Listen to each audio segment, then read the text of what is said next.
Good morning, good afternoon, everyone. Welcome to our webinar, Crawl, Walk, Run, Advance Your ServiceNow GRC Program for Many Maturity. We're joined by a few guests today that I'll introduce in a moment, but first wanted to take a moment to introduce Edgile. So Edgile is an elite partner of ServiceNow. We are a services and technology partner supporting many organizations on their GRC or integrated risk management, as well as security implementation journeys. We look forward to sharing with you today our experiences with our clients on those journeys. And with me to tell that story today, we have David Decter.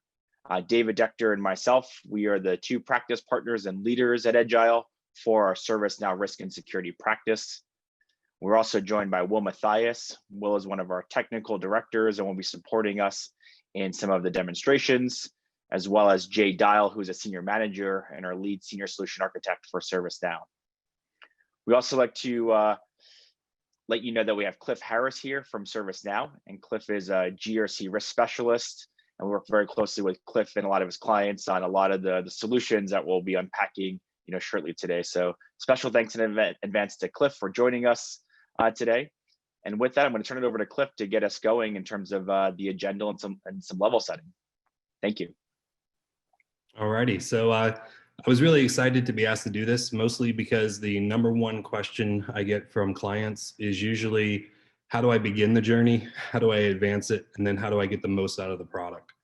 And so that's really what we're here to talk to you about today, is first, how you start off with the crawl. And this is, I need to see value. I need to get a quick ROI. I have some low-hanging fruit that I need to make sure that I take advantage of. And more importantly, how do I start implementing to where I could get a snowball effect and get people excited about it? Show that quick win, show that quick return on investment so that I can continue getting resources, attention, and really just advance your own journey and career. The next client is usually the people who are already started. They have programs in place, they understand what they're trying to do, and they're really trying to find out how can they take that next step. They're having a risk register, they're having some of these things, and now it's, I really want to start maturing it. I want to make sure that I'm doing really well in control testing, making sure that we can look at how we're able to do both design, operating effectiveness, and then that leads into the final category that we're here to talk about in the run. And this is, we understand our risk, we understand how we go about control testing, how we go about doing risk assessments, and really now we want to automate it as much as possible.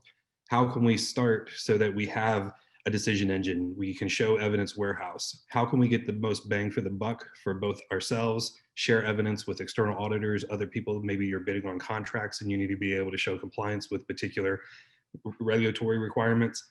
That's really this final group. So we're going to crawl, walk, run with the ServiceNow platform as the baseline. And when we talk about the ServiceNow platform in the next slide, we're really talking about these 7 items. And there's 7 capabilities shown here. Realistically, there's an 8th, and the 8th is what, for example, companies like Edgile bring to the table that they're going to show you today. I'm just going to give you a 1 to 2 sentence information on each one of these. So policy on your upper left-hand corner, this is where you're going to draft, publish, edit, retire, and have your staff attest to and request exceptions from policies. Pretty straightforward. Compliance is when you're going to import some type of compliance of truth or common control frameworks, or bring in those different regulatory requirements, normalize what you have to do, and then show evidence of testing against it. Risk is where you either know all of your risk and you're going out and just checking the performance of it using key risk indicators, or it's you need to go discover risk using risk assessments. Usually it's a combination of the two. Business continuity is disaster recovery, continuity of operations, and then crisis management when you need to activate it. Vendor risk is going to wind up being how you go about doing the due diligence before you are actually working with a particular vendor. Internal audit is going to be how you define your auditable universe, how you're going to do your auditable entities, and then making sure that you have all of your work papers together and your staffing set.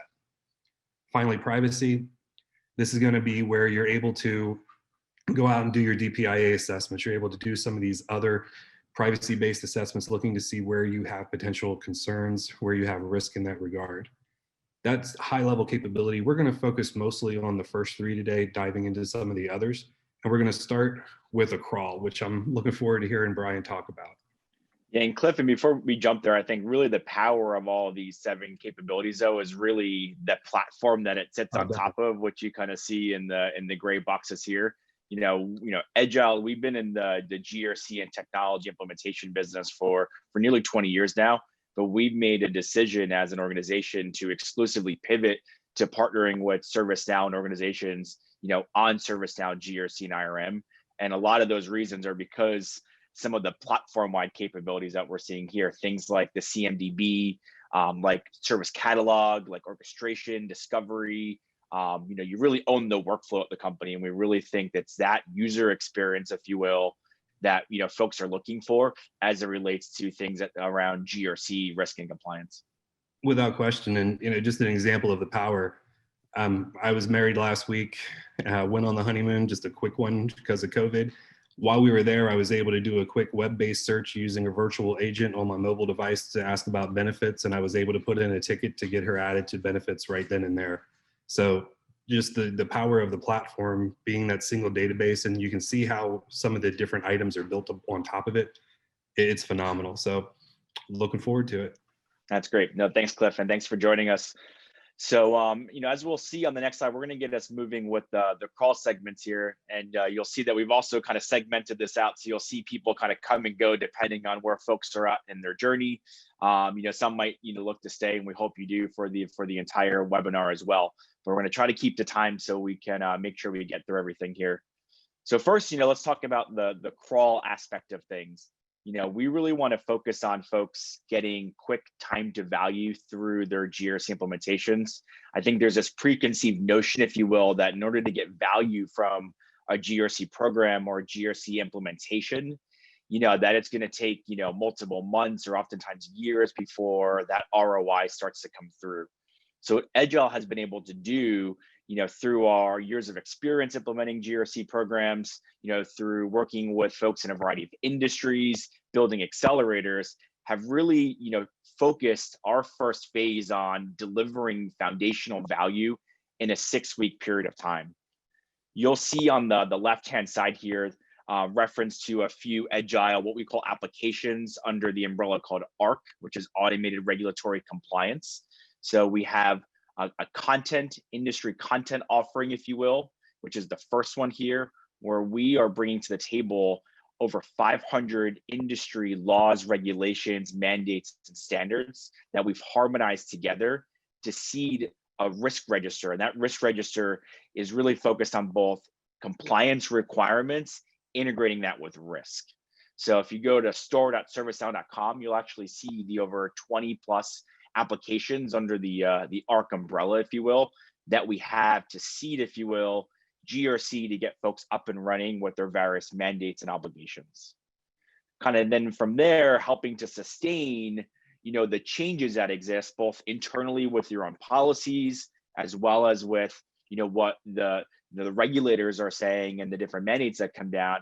We have built sustainable workflows that complement ServiceNow's existing regulatory change management capability, which we call Edgile ARC regulatory change management workflows, which allow you to onboard and offboard new laws and regulations, pinpoint policies that need to be updated, as well as identify the assets and the controls as well impacted by those changes. So that's that closed loop process to sustain your risk and compliance foundations. And then ultimately, everyone's seeking to get reporting from their GRC program. And oftentimes we need to have compliance specific reporting. Earlier on, I mentioned about harmonization, which is really important to get you to a point of being able to perform once, test once, and satisfy many. And we'll talk a bit more about that later. But we also need a way to unwind that and demonstrate, how are you complying with a specific mandate or policy, or a law that you need to. So we built a compliance reporting capability that allows you to generate reports by specific obligation or mandate. As you'll see on the next slide, this is how we help folks, get on that journey, if you will. And you'll see kind of on the upper kind of right, if you will, where we talk about executive dashboard. I mentioned before, everyone seeks, reporting coming from a GRC platform. Within 6 weeks, you're getting executive level reporting and a dashboard, generated from ServiceNow that we've actually had CISOs and leaders, take to their boards to tell a story about their risk and compliance posture, at the organization.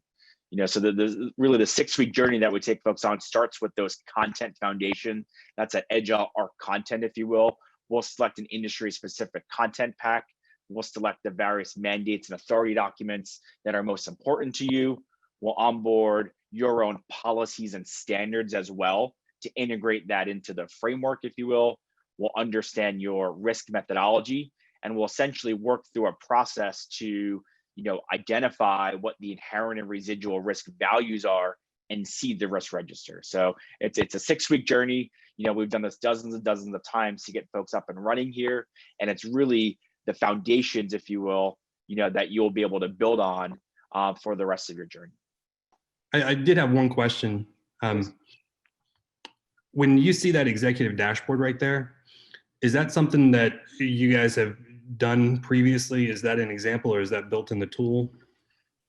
It's both, actually, Cliff. So we'll have this data is all generated, and Jay's going to show you in a minute exactly how that same dashboard is generated inside of ServiceNow, even with more sophisticated dashboards and heat maps and things like that. We also then provide a PowerPoint version for you to tune, if that's something that you need to include in an executive level, presentation deck going up to the board. But all the data you'll see exactly, sit inside of ServiceNow and be generated. All right, I like it. No, thanks, Cliff. No, I think that's a perfect segue, because now let's go show you how we bring this to life, if you will. These are a few of the dashboards. You actually will see the one here on the left, where you have the high and the medium high and the red and the yellow circles, if you will. That's really the ServiceNow version of that same dashboard you saw on the previous slide. But we'll have Jay bring these to life now in the system and show you how we get folks up and running in 6 weeks. Very good. Thanks, Brian. Good morning, good afternoon, everyone. I want to quickly start by looking at a dashboard we've pulled together here. And what this dashboard is showing us is the compliance that we have for each of our kind of key laws and regulations for our example organization here. So we're able to quickly see for ISO 27002 as an example, that we're 59% compliant. We've got a little work to do as it relates to non-compliance, nearly 16%, and then partial compliance here with 21%. This is a great way for us to start to leverage the data that we're going to be gathering through control attestations, risk assessments, diagnostic surveys, and the like. So we're able to determine whether a control is compliant and translate that against key laws and regulations so we can see. This is nice for us to see, how is the organization doing at large? We can take it a step further and say, what are we doing for our financial application? And now we can put a filter on it specifically to say, hey, this is a critical application with the organization. ISO 27002 or NIST 853 are really key regulations for this individual application. How do we stand? And business owners really like this because it gets them a very targeted view of their world, their application. It helps them understand where they stand from a compliance perspective. I want to quickly show you how we get to this data. So it starts with all the different laws, regulations, and best practices that may be applicable to your organization. Brian mentioned we maintain a library of over 500 different laws, regulations, and best practices, and have made them available in industry-specific packs.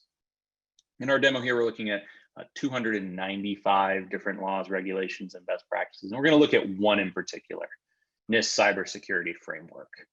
And as part of the subscription, we provide some high-level details, including a description and a URL to the verbatim source section, so you can go read that on the site of truth, in this instance, the NIST.gov website. Each authority document or law or regulation is decomposed into a series of citations. And for NIST CSF, it's been decomposed into 109 different citations. When we look at a citation, we provide the verbatim language right out of that law or regulation in an unedited format other than having been decomposed. This decomposed section is mapped to an individual control objective And this control objective is part of a common framework of risk and control requirements. This piece here is talking about security monitoring and what we need to be doing as an organization.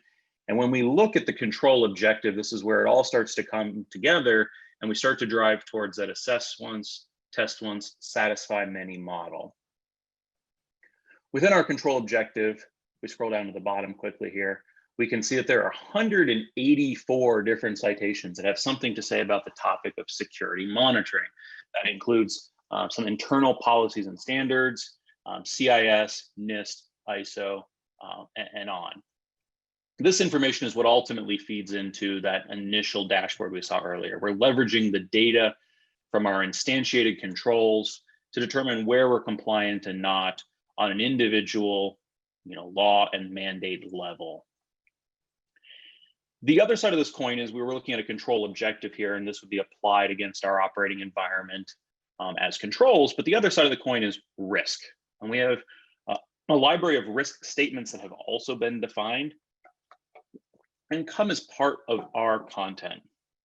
These risk statements include a statement of risk, as well as a default inherent risk ratings that we typically see within organizations. But as part of that crawl phase, we work with you to tune these to your organization. So these inherent impact and likelihoods and residual impact and likelihoods are aligned to your operating environment. Ultimately, the output of all of this risk information is the ServiceNow version of that executive dashboard that Brian was showing us a moment ago. We're able to use all of the underlying risk information to determine how does this roll up into a common risk taxonomy. So we have a series of risk categories and risk topics that help group all of those risks into high-level topical groups. And we can then look at inherent risk, residual risk, both quantitatively and quantitatively for the organization to get that management level export. So this information would be fed into that PowerPoint slide and helps management understand where investments are paying off and where we may need additional resources to better improve our risk posture. So with that, I'll go ahead and start the Q&A. I think we've got a lot of topics to discuss there. Perfect. And yeah, thanks, Jay. That was great already, Jay. All right. So first, have you done any work with state and local governments? And if so, how have you dealt with state-specific regulations? Yeah, absolutely. We worked with a number of state governmental agencies and helping them stand up their program and their risk register. So in addition to making sure that those state-specific laws and regulations are part of their library, we've helped them build very targeted exports. So if they need system security plans, as an example, we've worked with them to help build those out so they're getting the documentation and the reporting they need out of the tool at the end of the day. Yeah, and I'm going to follow up on that. This is one I know. So when you said compliance reports, so one of the things that we've struggled with in the past, just being as transparent as possible, is it's easy to get an overall compliance rating for NIST content, for example, or HIPAA, high trust, whatever. Are you able to break out your ARC content to specific audiences or specific departments, divisions? We can. For each of those individual laws and regulations, we can run a targeted report. So if we need to generate an ISO 27002 report, it'll pull in all of the verbatim language from that source, as well as all the related controls and control test information. So we're leveraging all of the good work that's being performed in the system and generating a very audience-specific, regulation-specific export that can be used as part of audits or regulatory examinations. Right. So for example, if there was a high-level state government and they wanted to see PCI on one hand, they wanted to see HIPAA on another, because maybe they have a system that does that, then they have another that's focused on NIST and then another that's focused on ISO, you could create those 4 dashboards? Absolutely. Not only can we have those dashboards, but we can give you a very verbose reporting of what the law and regulations requiring of you, what you're doing today. And we can even apply another filter to say, well, I need it for this particular department or division or piece of my business. So there's a lot of reporting capabilities in terms of how we can slice and dice that data and make sure you get the reports and extracts you need at the end of the day. Yeah, I mean, that's absolutely huge, just because that's one of the other things that happens at the crawl stage. Is a lot of times it's getting organizational buy-in from different parts of the organization. A lot of times either IT will buy the product, or risk will buy the product, or compliance will buy the product, and then they focus on their needs as opposed to going into the others. So being able to break out that content really, I mean, that's absolutely huge. That being said, I think that was a really good introduction into the crawl phase. Now, as we get into the walk, what are people doing now that they have that baseline? That's perfect. No, thanks, Cliff. And thanks for answering those questions, Jay. What we'll do now is move into this walk phase and build on the risk and foundation, the risk register foundations that we built already, and help you enhance your GRC program. So with the next 15-minute segment here, we're going to talk about things like dynamic assessments or survey capabilities. We'll talk about control testing capabilities, so being able to collect evidence across the organization, and then address both design and operating effectiveness. So this is now taking and building upon those foundations and helping you get to the next level there. So with that, I'm going to turn it over to David Decter to get us set up. Thank you, Brian. Now that we've covered the crawl stage, we're ready to walk. So building upon Pass 1 risk register, we take the output and we apply it in Pass 2 to the operating environment. Within ServiceNow, the operating environment is modeled as both entity types and entities, with the linkage to relevant risk statements and control objectives. Example entities are applications, infrastructure, processes, and facilities. From there, we move to Pass 3, where we rapidly identify control capabilities using a survey attestation technique that we call Diagnostics. In Pass 4 and 5, we then surgically hone in on the higher risk areas to judge control design adequacy and control operating effectively. Let's bring this to life with a live demo highlighting both the diagnostics and control testing. Jay? Thanks, David. So we want to start by looking at a portal that we've built for clients in the past. These portals are a great way to engage your business stakeholders and those who are not regular everyday users of ServiceNow. This is a key tenet of that walk phase, where we're now trying to involve other aspects of the business in our programs. So in this particular portal, just to give you a quick overview, we're able to keep track of any type of control assignments, any risks that have maybe been assigned to a business user, as well as any audits they may be participating in. They could come in and read any documented policies or standards, or request a policy exception against one of those. If the organization is also doing some vendor risk management activities, this can serve as a place to initiate that process, whether that's asking that a new vendor be onboarded, or that we do new business with an existing vendor. Ultimately, these portals can act as a one-stop shop for all things IRM or GRC, and vastly improve the user experience for your business stakeholders. One of the items we have here is the ability to participate in attestations and assessments.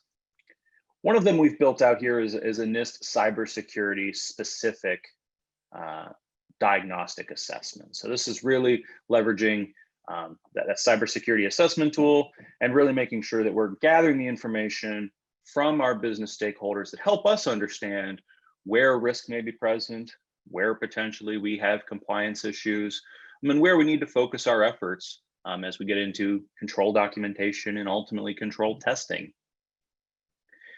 These diagnostics leverage the core assessment and survey functionality in ServiceNow, and are incredibly powerful and dynamic. We can ask a series of questions here. We're asking, what is the impact and likelihood of these different things from a very low to very high scale. But we can do drop-down ratings, we could do free-form text. I mean, we can even do dependent question logic, whereby if they say that the impact is very high, I may want to ask a follow-on question to understand, what potentially would happen if this were to be realized.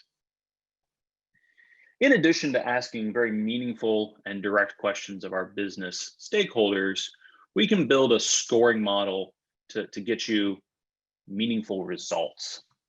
So, having these questions and their responses is part of the equation, but being able to have them submit this and be able to tell, we have potential risk issues as it relates to, asset inventory or some management ownership aspects, and being able to create issues for us to go and follow up, or minimally just creating notifications to let us know that we need to apply additional attention to that area. We work with clients to help build out these diagnostic assessments. These can be tailored to your regulatory applicability, making sure that we're covering off all those laws and regulations that ultimately you want to report compliance against. The other aspect of trying to determine, control compliance beyond a diagnostic approach would be through the use of control testing. And we're going to be looking at an audit engagement, which I've set up in advance of our discussion today. To quickly orient you to this record, along the top here, we have these chevrons, and these chevrons represent the high-level process that we'll be following for this control testing engagement. I've gone ahead and already completed the scoping exercise, but what we do here is we select which aspects of our business do we want to be assessing as part of this control testing engagement. Those could be various applications, business processes, functions, facilities, what have you. Once we've gone ahead and scoped the audit, we can validate that the scope is appropriate. And what happens is it's pulled in the 3 applications we want to focus our attention to and identified which risks, controls, and test plans are related to our in-scope assessment aspects. So we would work through and determine which of these control test plans would we like to execute. These are the plans in terms of how we would ultimately like to test this, but we would now get the opportunity to pick and choose which of these we want to execute today. So we can come through and select those that maybe we have a greater interest in performing a control test for, and we would select this button here, generate control tests. And when we do, what happens is it takes these test plans and creates control tests, the point in time execution of these plans. This is our last opportunity to kind of put a little bit of a filter into what is ultimately the scope of our engagement. So I'm going to go ahead and click this generate control test button, and it'll spin for just a moment. And we can see that our control tests have been generated. We can see under this audit task tab that we now have 9 different control tests that have been generated, and we'll show you what one of these looks like here in just a moment. In addition to having these control tests, we're able to document other tasks that may need to be performed as part of this control testing engagement. We can create tasks to be tracked as it relates to process walkthroughs, different stakeholder interviews, and any other activities that you're regularly performing as part of these engagements. The ultimate goal is to give you a consistent and repeatable process to make sure that each of these control testing engagements is handled in a similar way. We're going to look at one of these control tests, and we can see again that there's a high-level process for this control test. The first step is we need to assign this control test to someone from our team. Gordon was the individual who was managing this engagement, so we will go ahead and assign him as the owner of this control test. As part of this control test, Gordon would be asked to perform a design test. And we provide those assessment procedures here from the plan in a read-only format. The idea being, we don't want to edit our assessment procedures, while we're performing a control test. So the first step would be to perform that design assessment and determine, is it effective or ineffective? In addition to determining the effectiveness, we would ask that design results be documented and potentially even some evidence be attached to this record so that we're able to keep track of any documents or artifacts that were gathered. We can see that we've marked this as an effective design, and our overall control effectiveness in the top right here has updated appropriately.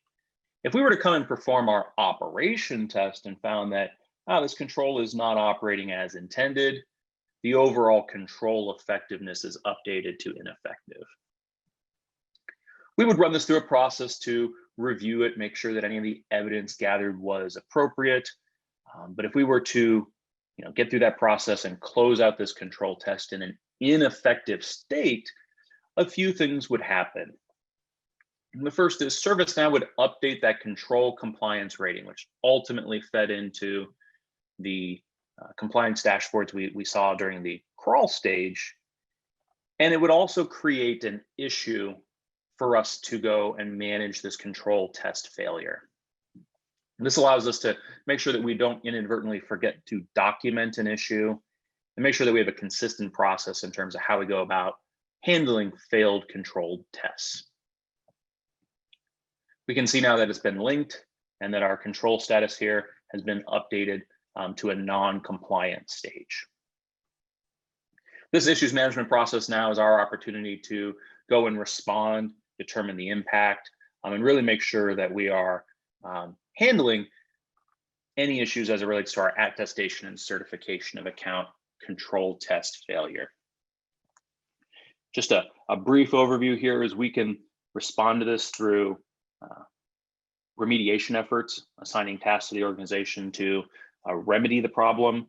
We could pursue a policy exception, but ultimately we want to make sure that we are getting good metrics and reporting out of the system. So this issue is linked not only to our application for human resources and our failed non-compliant control, but it's linked to that control objective record, which will help us understand if we have thematic issues within the organization. Maybe we need to pursue an enterprise solution to a rather frequent recurring issue that we're seeing across multiple parts of our business. With that, I'll turn it back over to the team to jump into some of the questions that may have come in. All righty. So first one, just want to make sure that this is understood. You're talking about your diagnostic testing, and then you're talking about your control testing. So the diagnostic testing is you need to find something very quickly. Maybe you're just trying to do a baseline assessment, readiness assessment, something comes in an RFP, you want to make sure that you can comply with that particular control. And then control testing is going to be your typical, operational effectiveness, design, et cetera, et cetera. Is that accurate? And when would you recommend using one or the other? That's right. No, it's a great kind of point, Cliff, there. I think if you think back or look back to that 5-pass journey that David showed as well, we're admitting and acknowledging up front that the level of confidence when you're using a technique about yes, no, I don't know, or kind of that survey based and not evidence based, is going to be at a slightly lower confidence because you're not validating, if you will, through review of artifacts, that something is the case. So we have to acknowledge that up front. It's a good smoke test technique to solicit information. It's rapid as well. So from a user experience standpoint, it's a great way to solicit information and get it into the system. Theoretically, a lot of it you'd want to take for face value, but it's not at the same level as face value of doing a detailed control test, if you will, where you're saying, show me now, and let's go review those artifacts and make sure that we everyone's on the same page about what's being provided. So I think both techniques we do see play a role in everyone's risk and compliance program. And typically what we'll reserve is for the higher risk items at a minimum. Let's go make sure those highest risk ones, those are the ones that we're going to want to make sure that we're doing that control testing, show me type technique versus more broadly, you can use a diagnostic survey. Some folks call them attestations, assessments, et cetera. There's a variety of different techniques that can be used in order to do that. Yeah, I mean, basically what we're trying to do there is be able to quickly get information versus the more granular, now, That's right. not just give me the information, but then give me evidence of what you tell me. Exactly right. All right, and then so how many can you run of one at a time? Is this something where you could run both a diagnostic and a control at the same time? That's right. They can be run, simultaneously. You can run multiples and, of them at a time, both multiple diagnostic campaigns and multiple control testing campaigns. So there's no real limit, if you will, about how many you can be running and then being run in parallel. So there's a lot of options, if you will. Some folks are, have actually different flavors and types of diagnostics and assessment depending on what's being assessed. So if I'm assessing applications, I'm going to maybe use a different survey to go send out to folks versus if I'm testing for or assessing a business process cycle or a facility, so you would have different templates from a survey questionnaire standpoint that you'd be sending out. And then in parallel as well, you can be running a control testing campaign for your quarter, for your annual audit, whatever it is, at the same time. And that kind of leads into the next question. Let me make sure I'm reading this one correctly. Appreciate you sending it in, Tim. So basically, are you automatically able to do alert management if a control is alert management? I think we saw, I saw that one come through. Yeah, I think you're spot on. That was in that gray box you and I spoke about earlier on the ServiceNow platform capabilities. Those are just some of the great native ServiceNow platform functionality, with the workflows, if you will. So, essentially at any step in the workflow, notifications can be sent. First to let, someone know that there's a task for them to complete. Then there is the follow-up, if you will, that, they haven't opened that task or touched it or completed it during the due date. They can be notified again and saying, oh, you have something waiting in your inbox. So there can be a series of notifications set up from that perspective. There can be escalations, if you will, so that if someone hasn't responded after giving them 2 tries or after 10 days or whatever you want to configure, you can escalate to their managers as well. So there's a lot of notification and escalation and reminder capabilities. Similarly, you can set up things that are called indicators. So if, let's say we're going through that control test, if you will, and there was, a risk that was created or an issue that was created that was of a critical or high severity, you can trigger a notification, to a stakeholder group that says, oh, we just created an issue, and this is a critical issue, so that would then alert people that, something of sensitivity or criticality has been, introduced or found, and then that can go trigger a follow-on workflow process as well. So even those follow-on notifications and workflows can be triggered based on the results of a diagnostic or a control test. And we have one more question, but I actually think this is a really good segue into the next segment, because what you really just described was the beginnings of a lot of automation there. So Perfect. Something actually happening with the control one way or the other, and then turning into additional workflow or things happening in addition. It's almost like that branching item that we usually see. So with that, why don't we jump into the run now, and then we can go ahead and I'll save that one question until then. That's great. No, sounds like a good plan, Cliff. Thank you. So as we kind of set the table for what we're going to do from a run perspective, if you will, kind of the one caveat that I want to make here as we jump into this is that, some folks and many organizations are very happy with just crawling or just crawling and walking, and not everyone makes it to this point. This is, something to strive for. It's part of a vision, if you will. Ultimately though, there's benefit, that can be achieved, but it's not for everybody. But what we are going to share with you here and in our last segment, if you will, is how to do things and drive more automation through decisioning and through logic that we can build into the platform. There's also been this term out there that folks hear about called continuous monitoring. So how can you set up indicators, to make sure that you're being alerted about the highest risk areas, through a closed loop continuous monitoring capability. So Edgile's built a handful of solutions that kind of support, this run state, if you will, where folks are really looking to maximize the investments on the platform. And for those who've just joined us, through one of our follow-on segments, just as a reminder who you're here with today, you have Brian Risman speaking here and David Decter on. We're the two partners and leaders from Edgile ServiceNow Risk and Compliance Practice. We have Cliff Harris joining us from ServiceNow, who's been great, kind of sharing some insights based on what he's seeing, working very closely with his customers at ServiceNow. And then Will Mathias and Jay Dial are leading our demos for us. And we're also here to answer any questions that we have along the way. So thanks everyone for joining us. So really what folks are looking to achieve through the run state, if you will, we see folks, they like speed. So quick time to value, I spoke about before, but speed in decision making. We'll talk about a use case in a minute where, people are trying to get out of, legacy on-premise data centers and move workloads into the cloud.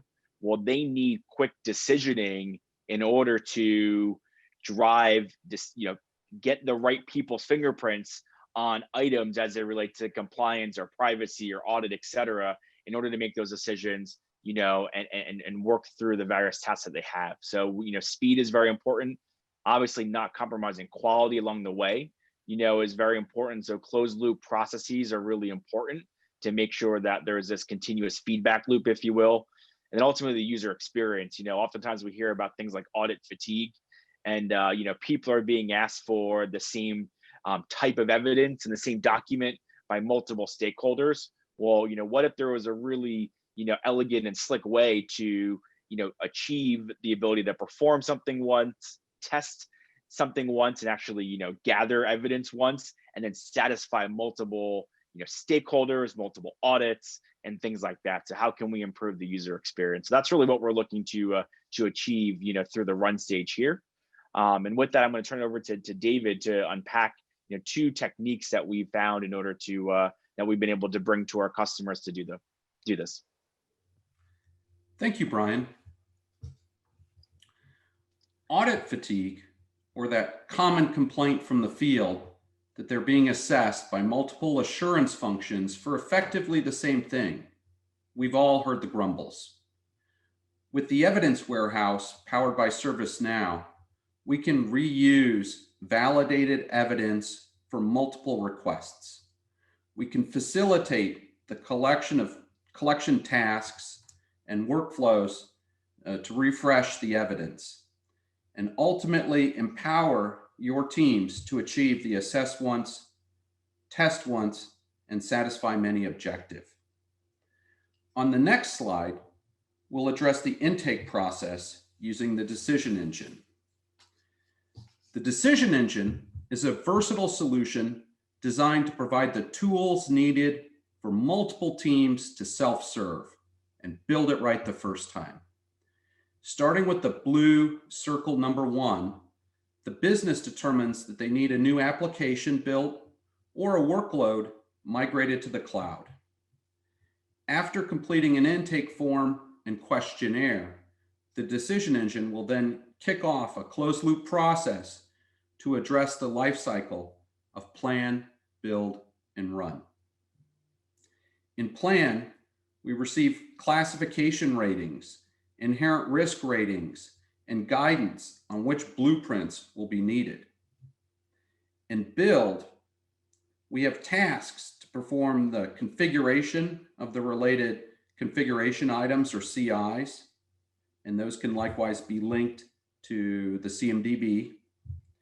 In run, we perform continuous monitoring and can manage the configuration drift, along with building periodic risk and compliance reports, purpose-built for that particular application or workload. Let's now bring the decision engine and the evidence warehouse to life in a demo from Will Mathias. Will? Thank you, David. I will begin showing you these two advanced tools. I'm going to start with the evidence warehouse. This tool allows users to reuse attachments as evidence for multiple control tests. That helps alleviate some of that fatigue from the audit. This dashboard shows how what we call evidence boxes can be moved through multiple states.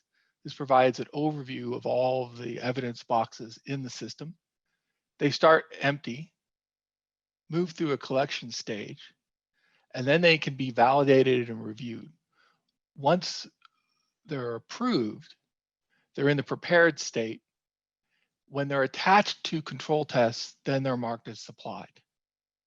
Each of these evidence boxes can be given an archive date and automatically archived, or they can be manually archived as needed.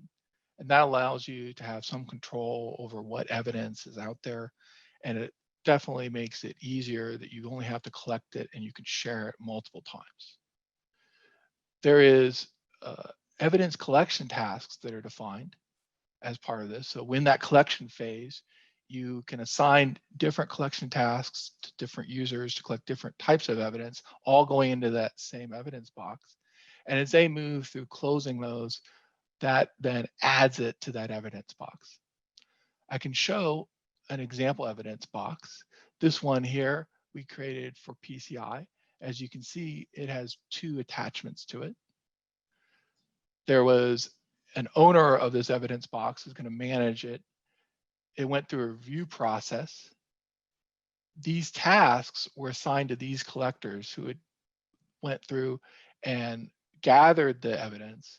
And then once they completed their process, it was added to this shared box. When we define the box, we can decide what entity, what application might be using it, and also what authority document, what regulation is this going to help with. And then from there, we can determine the related controls and citations. We can also link it to one of the audit engagements that we discussed earlier. So jumping to an example engagement, you can see the process that was described before. However, now we have a tab with evidence boxes. And this then allows at the engagement level to reference back to those attachments. Even more powerful is that this engagement can have multiple tests. And each of those tests can also have an evidence box tab. And again, this allows us to gather that evidence once, share it out for the appropriate control tests, and allow people to only really have to gather that evidence at one time and then have a central governance around how long that evidence is valid. I'd like to move next to a second tool. This tool would be the decision engine. And building again on what you've seen before with the IRM portal, this portal can be linked to it and allows users, empowers users to create requests on demand. This tool then helps establish a consistent set of requirements for bringing on new applications and other items. In this example, we're bringing on a new application. We define who's making the request, who's going to approve this request. Additional approvers can be established as well. Key to this is a set of questions. This first set is just defining what it is that's being targeted. What is the request for? In this case, it's a web application that'll be publicly facing and externally hosted. But one of the really key elements of this tool is all these questions can be configured and be specific to your organization. This closed loop process helps bring together many different groups in your organization because they can all have a piece of this decision engine process. So we can have additional pages, questions about availability, or questions about confidentiality. Once all of those different questions have been answered, various calculations are made. One of the effects is that ratings can be assigned to different areas of risk. This can help identify this particular request, this application. What are my concerns? This helps then go through an approval process of, yes, this application can be brought on. But furthermore, answering those questions, again, based on configurable rules, can trigger tasks to be required. These fulfillment tasks basically can help make sure that your policies are being followed. And basically, if you determine that because it's public facing, you need a vulnerability scan, you can have that triggered off, and it can be assigned to the right group, and then that group can assign it to an individual. And from this central location, you can track whether those tasks have been completed and whether this application and this request has been fully completed. With that, I'd like to go ahead and pass this back to Brian for some Q&A. All righty. So a couple questions. First and foremost, one of the questions that came through was, do you use the evidence warehouse to make it so that auditors can access that? I know we internally to ServiceNow, we actually do allow our auditors to access our system. We give them a specific view. For the Edgile team, what are your thoughts on that? Specific to the evidence warehouse. Right, we absolutely do, and we've defined specific auditor roles with specific permissions to accelerate that, and then furthermore, the owners of the evidence warehouse and the evidence boxes can then individually on each evidence box determine if they want to expose that to the auditors or not. For example, in the case where an evidence box may be related to controls that are outside of the scope of a particular audit, they may suppress that. You know, kind of a follow-up to that, are you then doing something where you have the ability to freeze it in time, or can people go back and edit it later? Sure. So one of the requirements that we had when we were building the solution was that once the evidence is approved for release, then the evidence is locked or it's non-editable. And then once that expiration passes, for example, when you have Sarbanes-Oxley evidence related to a specific time frame, then the evidence is automatically put in an archive state and it's no longer used as active evidence. So you can handle both situations. All right, perfect. And I like the evidence warehouse. I love the decision engine. This is really cool. I'm not gonna lie, I was really impressed. This was my first time seeing it. So right away, does that come with some sample questions loaded into it? It does. And so when you get the decision engine from store.servicenow.com, it's preloaded with a set of confidentiality, availability, privacy, and other related questions. That said, we do encourage our clients to tune those questions based on their own policies and their specific mandates. And so that's a typical setup exercise that we help clients with. Yeah, one of those, it's almost like NIST with organizationally defined frequency. You want to make sure that they're at least looking at that. What about the configuration and orchestration? Is that something that the decision engine does, or does it tie into other systems for that? So what happens is a fulfillment task is generated, and that instructs then the right team members, whether from engineering or ops, to go perform their configuration activities. And in those teams then will often use third-party configuration and orchestration tools to complete their tasks. That said, it's a closed loop process, and all those activities are tracked before you're able to go into production. Got it. So basically you're just using the workflow within ServiceNow to push everything out, almost like creating a ticket on the fly. That's right. That's right. All right. I think it's really cool. I'm not gonna lie. I was blown away.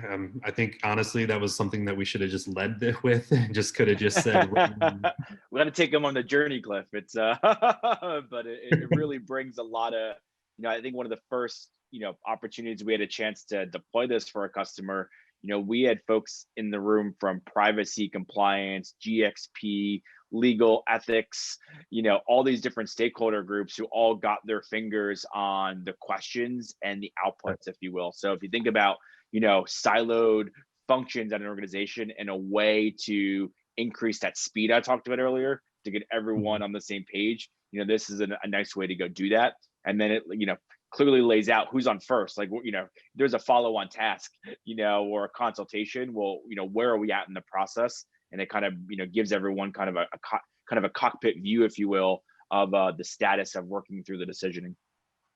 Well, then I like how if you kind of go back to the walk stage where you've included other people there, other organizations there, then this just takes it one step further and then allows them to actively participate in control testing. That's right. All right, so I feel like we've talked through the walk, or the crawl rather, of how do you actually get set up in 6 weeks, start getting some value. We then went into the walk stage where, sorry, we had one more question come in. Let me see if I can make sense of this. How long does it take to configure the decision engine? That's a good question. It depends, I would say, on the number of stakeholder groups that we need to work with through that process, if you will. But we can, we built the bones of the decision engine that's on the ServiceNow store. So, as long as we're using and building on top of that, we would be able to do something in, I'll call it a 4 to 8 week period of time. At the same time, if there's you're bringing 10 stakeholder groups together and we're doing some complex decisioning and that sort of stuff, it could take a bit longer, but it's not a significant lift. But I think there's some devil in the details about some of the follow-on tasks, and setting up those fulfillments, the scoring and things like that we want to make sure that we set it up well right the first way. But I think there's a nice, there's a good framework to start with, if you will, but within a couple of weeks, we should be able to get folks, at least using some of the foundational components of it. All right, and then very last question. How does it feel to be very recently named a ServiceNow Elite Partner? Well, thanks, Cliff. No, it's been fantastic. It's a great partnership between Edgile and ServiceNow, and we appreciate working with people like you and your colleagues, as well as our customers and our clients, on these journeys, if you will. So, we're in this is all we do as an organization in our practice, right? So we're very passionate about it, as I hope this was able to come out. And so being able to achieve that, I think, was a very nice milestone for us, and we're looking forward to continuing the partnership with our clients and yourself. I absolutely love it. So anybody else who's taking a look, contact information is below. Reach out to Brian; he gets back quick. David as well. So with that, I think we are wrapped.